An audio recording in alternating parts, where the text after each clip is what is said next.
The Jews tried a trick question to trap Jesus so they could crucify him. They hated him because he was God in the flesh. He was human and he was God at the same time, and this just couldn't be so, according to the Jews, who did not believe God was that big.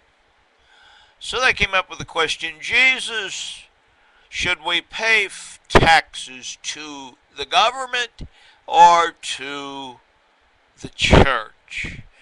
Jesus stopped for a minute and he said, you should pay taxes to, to the government, and you should pay your tithes to the church.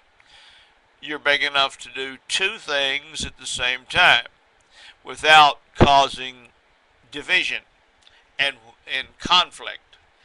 And certainly by not denying the state their taxes, because back in his day you was put to death if you didn't pay Rome their taxes.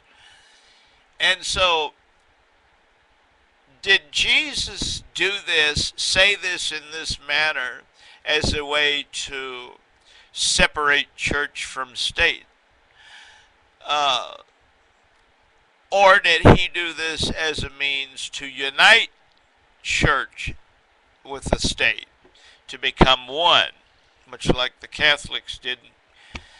And the question is, neither one, because the First Amendment says you shall not establish, government shall not establish a religion, nor shall it deny the free exercise of your First Amendment rights to freedom of religion. So Jesus wasn't endorsing separating church from state, and he wasn't endorsing marrying church and state. He was endorsing doing both.